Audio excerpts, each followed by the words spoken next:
Hold on tight, 'cause you know tomorrow may not bring that same thing that you said last night. Woo!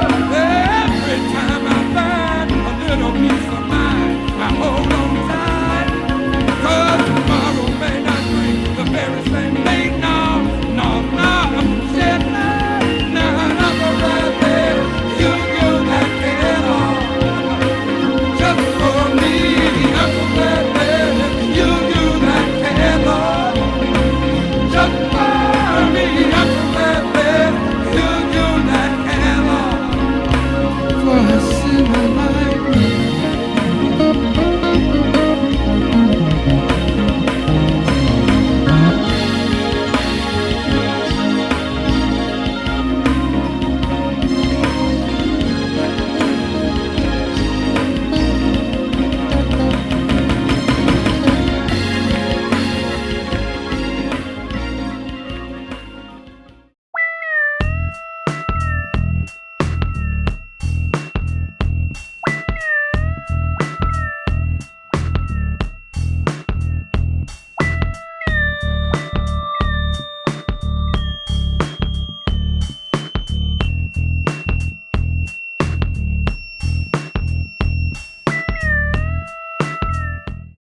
Well, hello, Marvette. How are you doing today?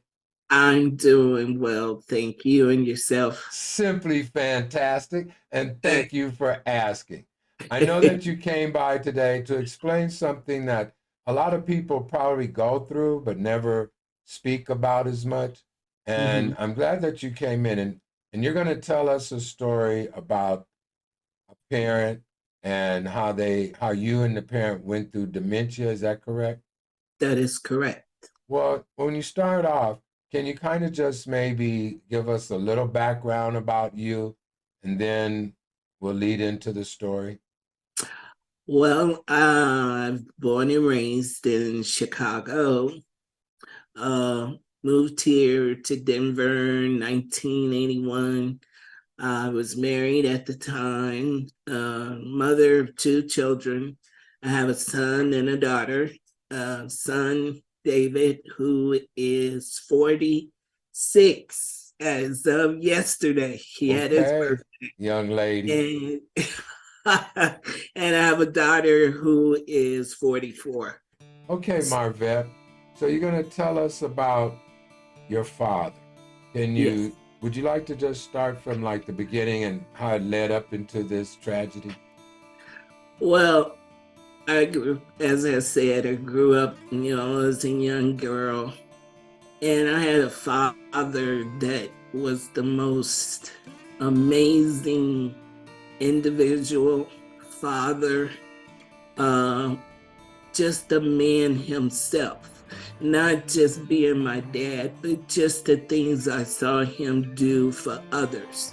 He was the type of person, he lost his parents when he was young, and there was siblings for them. I believe it was 13 kids, and he lost his father and his mother when he was young. So siblings were raising siblings, but of course they had a host of other relatives, uncles and aunts. My father had an uncle, and I remember him as a kid, Uncle Otis. This man was amazing. As a kid, all I could see was two Black men that represented what it meant to move from the South during that migration when people that lived in the South, Mississippi, in those places of that nature, and they migrated to Chicago. So he was part of that era of leaving the South and moving to Chicago, starting a young family.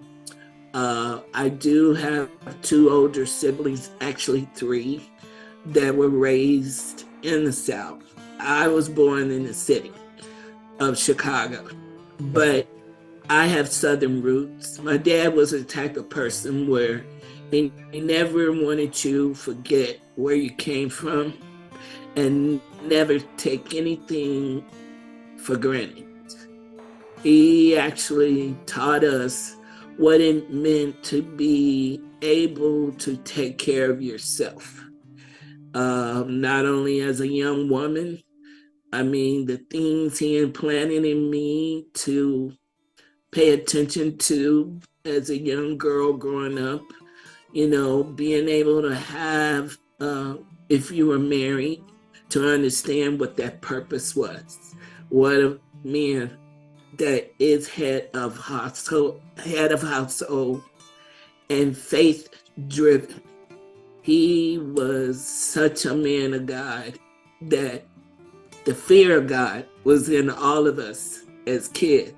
My dad was one of those that always wanted to shield us from any traumas, traumatic, anything that would affect us from not being successful human beings in the world, to be able to not only have an education, have a job, be able to take care of ourselves, and just know what the meaning of God is.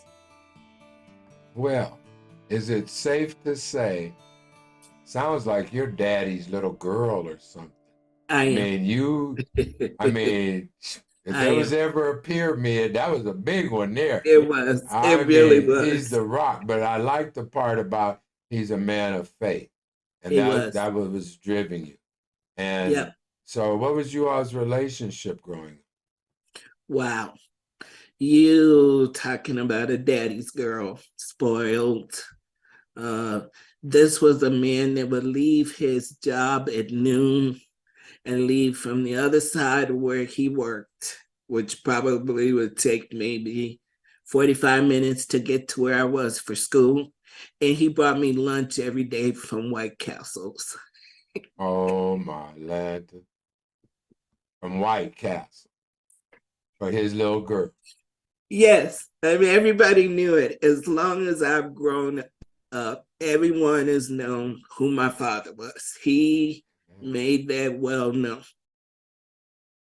Anytime you saw him, and it was anything that was a function, because he was well known in the neighborhood doing things, people at his company, he was always well dressed, always dressed to the nine, never not ever looking sharp. Did your father come back to Denver with you? Uh, he was very emotional when we made that transition, because we are a close knit family. On the Sundays when you get together and have the old fashioned soul Yeah, food, yeah. you know, after service, church, everybody gets together and we meet and we will have dinner. Also, he was very, very geared on family. Family was most important to him. The legacy I know of our family is every 2 years we do a family reunion. And he was very, very hands on, very knowledge as far as history of the Lynches. I do know each, as the family reunions would grow, they went back and did research on our family as far as 1888 or 1868, one of those. And the legacy has started from there all the way up. I can't say he was at every last one of those reunions for up until the time of his death. Even when he was sick, he was still trying to go, because that was how devoted he was to the family. He always wanted everyone in the family to know your history, know who you are, know where you come from. And at those reunions, everyone would gravitate to him because he had so much history of who cousin was who whose mama was who, whose daddy was who. All I mean, from just generational. And that was just who he is. There came a time when your dad became ill. Yes. And that's the part that I feel is probably a little more difficult on this interview. But It is. we are here now. And Yeah. can you tell us like how it started, when you noticed what you had to go through, if there was any attitudes or anything like that? It was quite a bit. The one thing I learned from his death and from us as a people of culture, our parents a lot, and even relatives, experience what you call dementia. And to what my brother and I experienced with our father, I started noticing it when making calls to my dad. Him and I would communicate quite often. And I would notice when we were being conversation, things would start being repetitive or he would forget. The time that really broke my heart was I was trying to move from Georgia, and I was gonna go move back to Chicago just to be with them, because when you start seeing your parent aging and you get concerned, and knowing they live in the city of Chicago, I just wanted to be available to do those things that, you know, we feel we need to do, take care of them, doctor's appointments, you know, just make sure all the needs that they need as they aged. And this one particular time when I was talking to my dad, he went totally left. I mean, that was the first time, and I hate to admit it because he was very shameful when we did discuss it. He cussed me out. I mean, literally, it just broke my heart because I never experienced that from him. So, Excuse me, because yeah, that you're yeah, saying you were talking with him and then he would forget some things and repeating things. So could we say that the repeating and the forgetfulness are kind of like intertwined? yes, it is. And then it came a time, did he know he was talking to you, or did he I don't perceive think he something did. I, differently? He yeah, just I took did. off. I noticed it right away because of the relationship I know him and I had. We had that relationship knowing when I lived here. I always spent my birthday with my parents. So I always went back to Chicago because my parents don't really like to fly. So, and the drive all the way from Chicago out here was definitely, he did that twice and he told me he would never do it again. So if I need to see him, I need to get on the plane and come and see him. Okay. So when that occurred, it really struck me because knowing the relationship that we had, how we would talk and communicate, I knew that wasn't him. I knew he would never do anything like that to me, knowing our relationship. I called my brother and I said, I was just talking to dad and I was kind of sniffling. He said, "What's wrong?" And I explained to him, I said, "Dad just really cursed me out." And he said, "What?" Mm. And he said, "Well, I've kind of noticed some things too. Mind you, this whole time, my mom, not my biological mom, my stepmom, but they've been married over 50 years.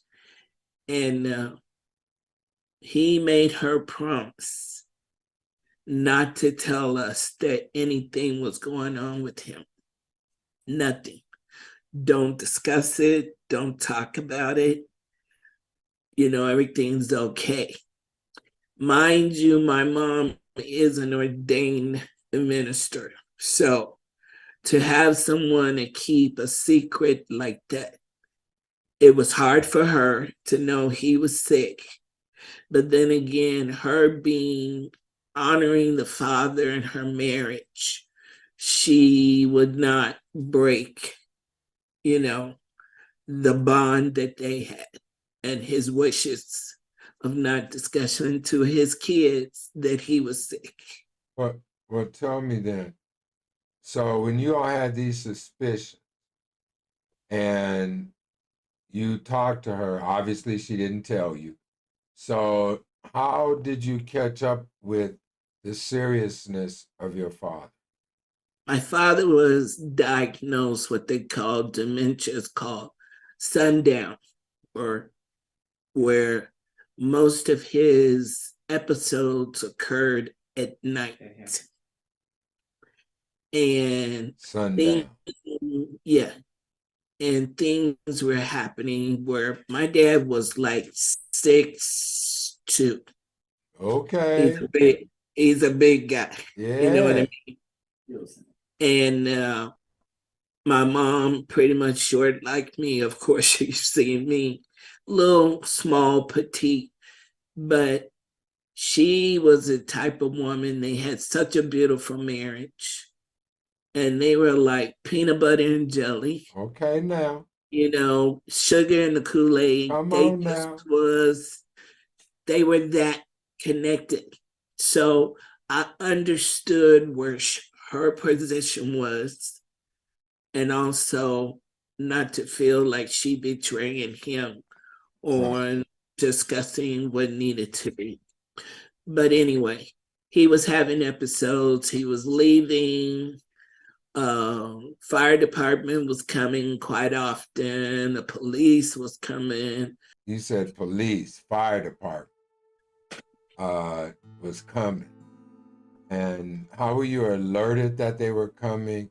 And what were they coming for? We weren't alerted because my mom, these are the things we found out eventually Okay. after we started noticing something was off. Things, communication, the conversations, the situation that took place with me. We all knew something's wrong for him to do what he did and say it to me. And we did what we call, it led up to doing what you call a divine intervention. We were home for my birthday, and of course, you got the picture that she sent you. That was the last time that we really spent together as a family, with him partially in his right mind and not. We noticed it more during that time being home for my birthday because episodes that were taking place then. My brother, once him and I got together on the day of the birthday party, there's a picture showing that I had a card up, and I was explaining to my brother, we got to do something. And he was like, I know, but we have to respect the fact that he's married, because siblings or children, you don't want to come in between your relationship of your parents. You have to respect, because if he's ill, you have to respect her being the wife. So when you say respect the wife, I mean, if she's getting all these calls from the fire department, police, and everything, she's going through a whole lot that you all aren't even aware of. Is this Didn't what? even No didn't clue. even know. No clue. None. Okay, come None on. at all. After we went home for the party. And it was like a few months after we were home to witness what we were seeing. Things got a little worse. 2018, right before the winter was hitting. He was leaving. And in Chicago, the temperature was dropping below zero. And they had what the called the alert buttons Right. on. So every time he would have an episode and things would be happening, he was pressing the button. So of course, when you do that, that alerts the police. Okay. That alerts the fire department. Okay. They were coming out there quite often. Of course, that's going to do a red flag, Mm-hmm. which will do a welfare check by the state. Okay, what's going on? Why are these people being elderly in here by themselves? Where's the family? Is anyone looking after them? There was things that we were starting to notice that was happening, just physical things within the house. My mom was tired. She was feeding him, she was taking care of him. She was struggling through all those episodes that he was going through, trying to keep him, trying to take care of herself. Yeah, you're right. It was a lot. Oh my land. Oh my land. Yeah, That sounds like a whole lot. it was. It So was. so the people kept getting calls, and then somebody said, look, like you said, a wellness check or something. Yeah, So is that kind of when the ball got to rolling, or what happened? yeah. My brother and I decided we needed to do a divine intervention and figure out something's going on.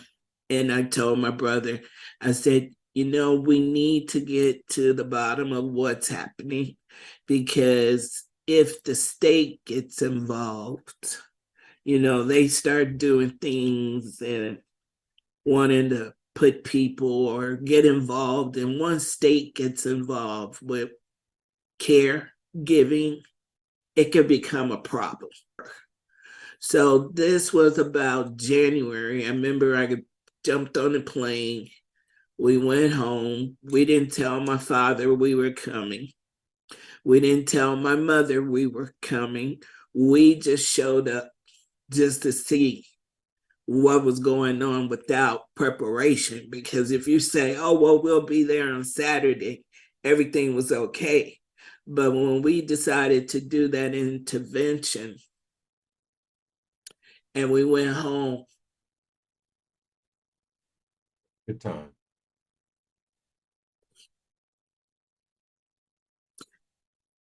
I remember my brother and I, we walked in the room and my dad was in the chair and he literally tried to jump up and run out the room and run to the room for us to not see us. And broke he broke down and started crying and saying, I didn't want you all to see me like this. Please don't see me like this. And that was the time we really had to let him know that he was sick and that it wasn't anything he did. It was an illness that had taken over his body and his thought process. He knew something wasn't right. He knew that, but he couldn't process it, and he couldn't work it out. And all of this is going on, and like you said, you didn't let uh, your mom, you didn't let nobody know you were coming. So when you walked up on her, uh, can you just kind of let me know what was her reaction and It what? was like a relief. You know what I mean? It was like, I know she felt good about it because it wasn't anything that she said to make things start happening. Okay, okay. She just said, I know my kids. I know y'all are smart, and I'm so thankful you all did. And she's a prayer warrior. And Come on now. her prayers were Come the on now. that started making it where it was getting too much for her. It was a lot, you know. even we found more investigating we did when he was going to his primary care.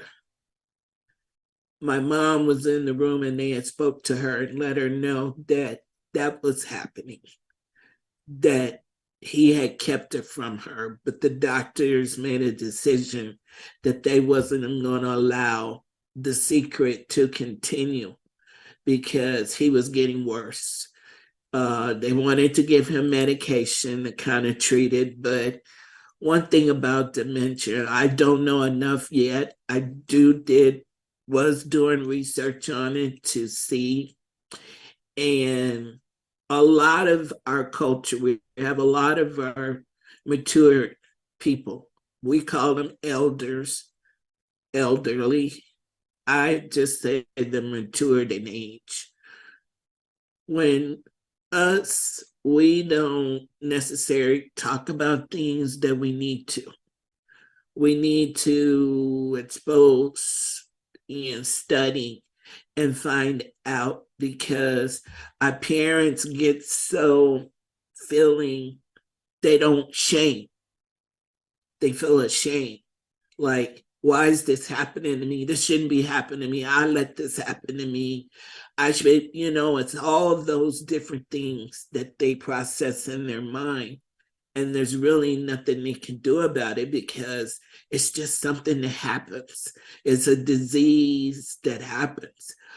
Our culture, we call it dementia. White call it Alzheimer's. I know it's two different things because Alzheimer's is a different type of disease than it is with dementia.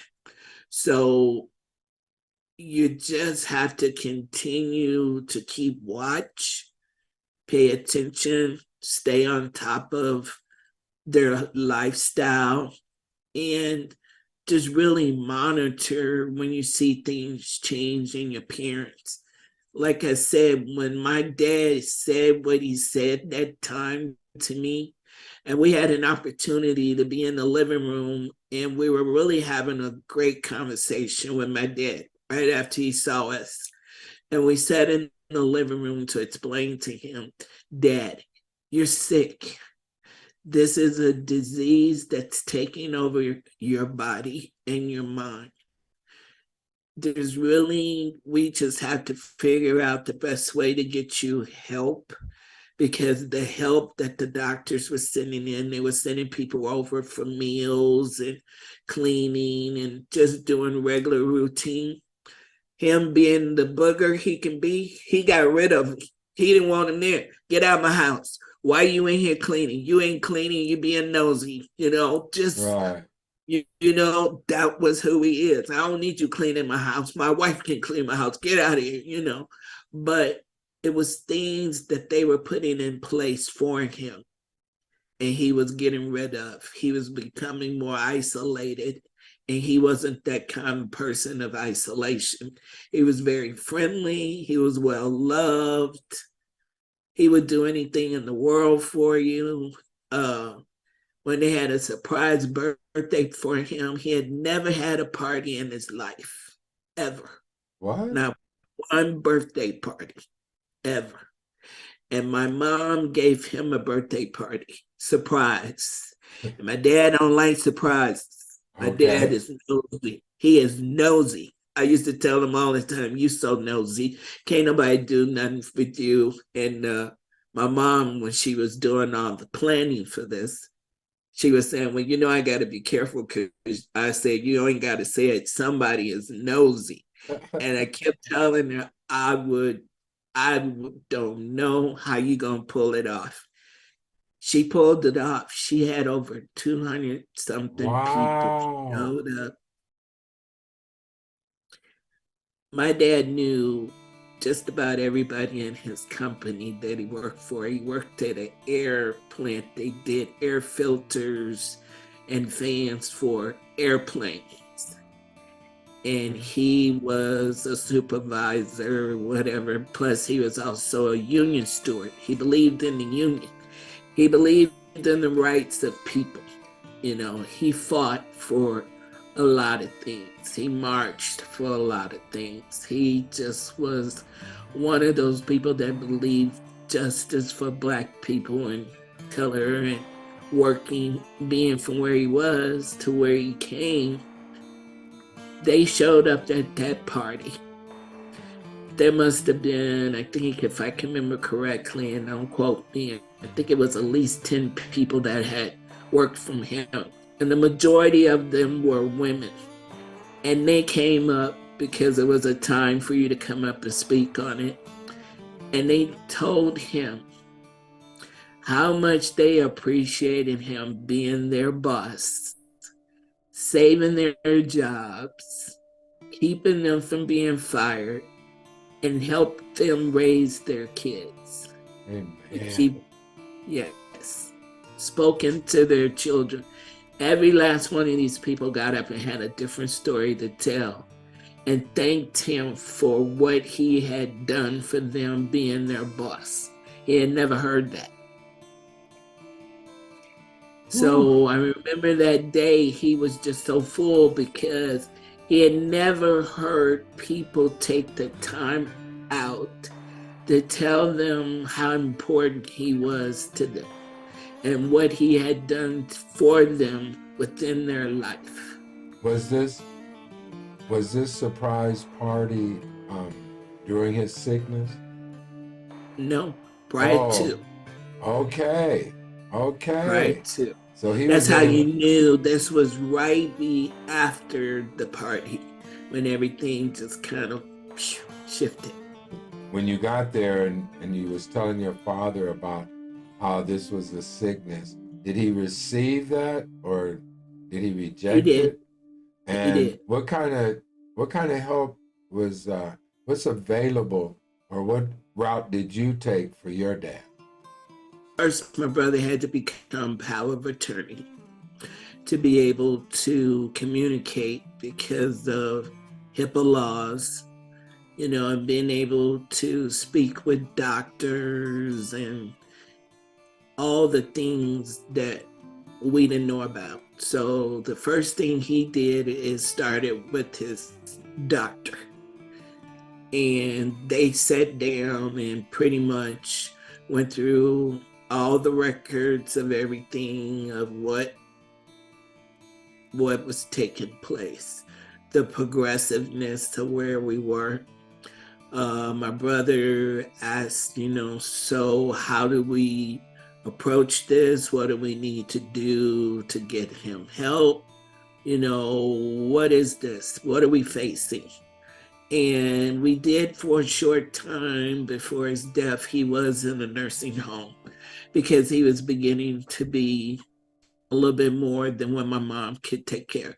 It had been long before that, but God bless her soul, being the Amen.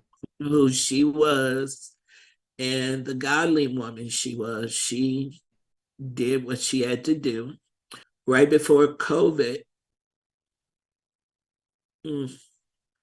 when I was hearing he was sick, I decided to go home to go see him. March 9th, 2020, that next day, I was supposed to have been going out on a flight to go home to see them. And CDC shut down everything because that was when COVID hit.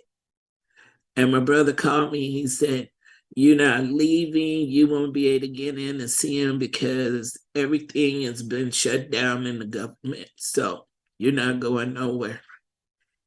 And it broke my heart because he was there and my mom was also there in the nursing home with him. So they were there together. And his illness got progressively worse. And his 3-year anniversary of his death is Memorial Day of this year. He died on Memorial Day by himself. So I never got to have that finality. None Wait, of us. wait. Yeah, he died. So you're saying when he was in the nursing home, everything shut down, so nobody could really go see him? Oh my God. Did they let his wife in? Oh my God. She was across the hall from him in another room because she had fell and hurt herself, and she was there for rehab. And he was across the hall. She didn't even know he had passed because they wouldn't let her go see him. Yeah. Marvette, that's tragic. That has to be hard. I mean, I might have to switch cameras here because that's heartbreaking. Yeah. That's really heartbreaking to be so close to someone and something you can't even be there. You can't even get. I mean, it wasn't being there. You couldn't even. There was no way for you to even get there. And if you got there, they wouldn't let you in. And on this terrible disease, uh, there is no cure. Am I correct? At this time, I don't believe so. I do know there is a medication that can be prescribed to people. How much of it or what it does, I can't speak on. But I do know my dad would always say he didn't like taking that medicine. But I think it's because my dad was the type of person, he was always aware of what was going on. That's why I said when the dementia was happening, knowing him as the man that we all knew him, that took a toll on him. Him being that man that's very prideful, I'm take care of my family. He did, he was just that person. And then to see he was the type of man that had a disease to take over him like that and not understand what it was being away. I feel if we were able to interact with him a little bit more than what he did, we would have been able to pinpoint it and diagnose it maybe a little earlier than what it was. The dementia he was experiencing was he was remembering things from his childhood, uh, just a lot of those things that he experienced. I do remember him was really, he thought, concerned because I remember we were in the car once. We always loved to take trips because he loved to drive. He don't fly. But the only person he would let drive his car was me. So if I was driving, he was on the other side and we would talk. That was my way of talking to him to find out what was going on and just spend time with him as a daughter because I knew the relationship we had. We would get in the car and just go have hamburgers together, sit in the car and just eat hamburgers and talk. Uh, Growing up as being in high school, being in a majorette, he would come to the football field and it was down the street from where we would have our football games. He would stand all the way at the end of the football field. There'd be one man standing out there looking on the fence, was my father.